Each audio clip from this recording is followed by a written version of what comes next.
In that fine chaos, joy fled dancing past, and beauty evaded settled line and form. So, beauty normally has control shape, form.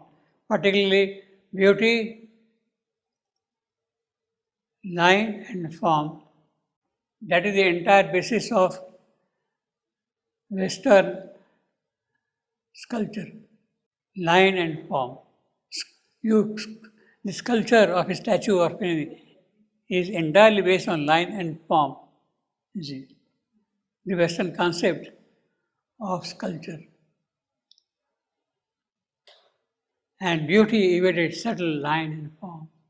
There is a kind of a geometric fixedness in that beauty, line and form, and hid its sense in mysteries of you.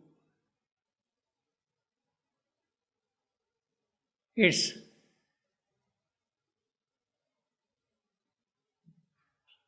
dancing past.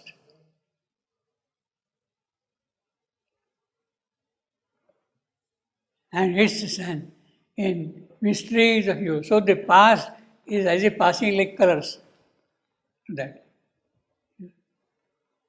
Yet gladness ever repeated the same notes and gave the sense of an enduring world. Because it is repeating constantly, therefore there is a sense of endurance, that it can endure, it can stay on, it can persist, it can continue. Same notes and give the sense of an enduring world. That is exactly what the word verse means, that it comes back on itself. I repeat, verse means the echo, the sound, the sense. When the rhymings are there in the lines, then it is coming back on in a verse. And gave the sense of an enduring world. There was a strange consistency in your shapes, and the same thoughts were constant passers by, and all renewed unendingly its charm, alluring ever the expectant heart, like music that one always waits to hear, like the recurrence of a haunting rhyme. So this example I was giving you. The rhyme, you are waiting for the rhyming word to come back when you are reading a poem. In music, you go through a particular octave, again repeat in a different manner. You repeat, you are coming back to that, waits to hear that note once more. Haunting rhyme, one touch incessantly, things never cease, a skirt of words invisibly divine, invisibly divine. You see, according to the general notions of poetic aesthetics, repetition of the same word in close proximity is considered as a fault. Not a very happy situation if you're going to repeat the same word very often in the same passage. But you see, here it does not apply that. You have enduring word, you have skirt of words, very close to each other, these two words, yet it doesn't hurt us aesthetically. Because the sense is different, the contents are different, the associations are different. Enduring word, skirt of word. What a beautiful phrase, skirt of word. It is that which makes this world different than enduring world. So it is not a flaw at all. It is a kind of a richness, if at all. Skirt of world, invisibly divine.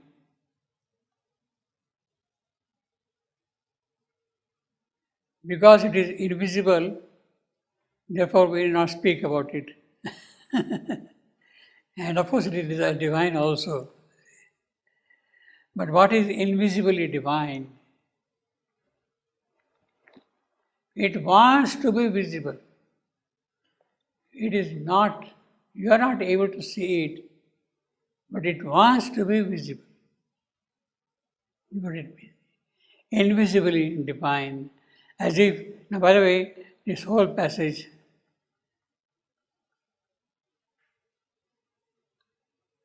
this vague passage, with half a dozen of vagues in it, is a typical example of the Homeric style in an epic. The elaborate description of a particular scene, that is what we have in Homer's epics. This is one of the finest examples of Homeric description in Savitri. He is purposely repeating it. Vague fields, vague pastures, vague trees, vague scenes, vague cattle. It goes on, the whole repetition is there in more than how many lines? 1, 2, 3, 4, 5, 6, 7, 8, 9, 10, 11, 12 lines, a dozen lines, you see. A long description. To sustain such a description over such a length is something extraordinary. Homer's descriptions are long, they're long drawn similes, but not such long, running into 12 lines. In that fine chaos, joy fled dancing past, and beauty with a subtle line and form, and his sense in mysteries of you. Yet gladness ever repeated the same note. Yeah, we have seen that.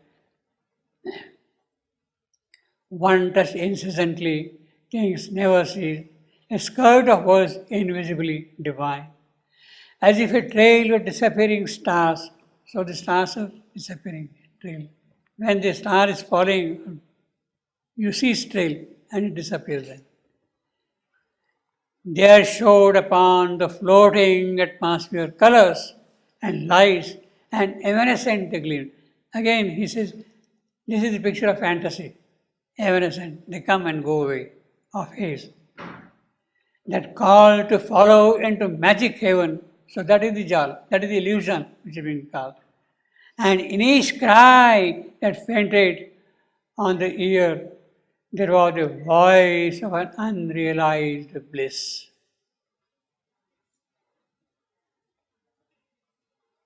So you have got the bliss there, it has not been realized, but it is a magic cry of that. So again here, you see you have got gladness, you have got bliss, you have got, earlier we have seen 4, rapture, joy, delight. One is missing, bliss. Bliss has come somewhere already. And adoration reign in the yearning heart. A spirit of purity, an elusive presence of fairy beauty and ungrasped delight, whose momentary and escaping thrill, however unsubstantial to our flesh, and brief even in imperishableness, much sweeter seem than any rapture known.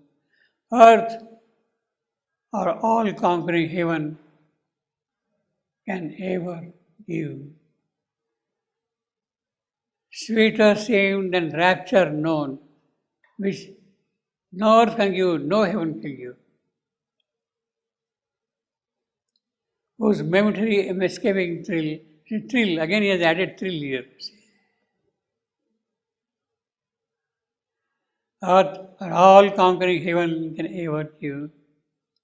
Heaven, ever young, and earth, too firm and old, delay the heart of immobility. Delay the heart by immobility. It wants fixed permanently. That is the rock. The raptures of creation last too long.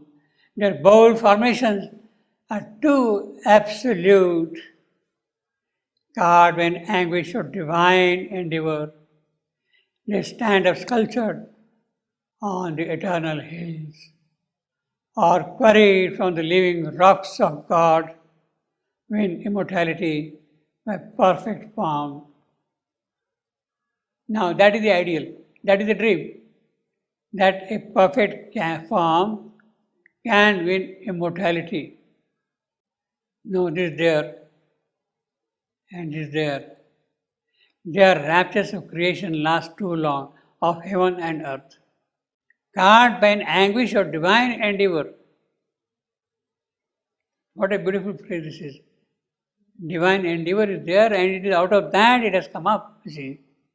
Bold formations. Caught by an anguish of divine desire, their endeavor. They stand up sculptured. He is continuing the same picture of sculpture, line and form. They stand up sculptured on eternal bliss, or quarried from the living rocks of God, win immortality by perfect form.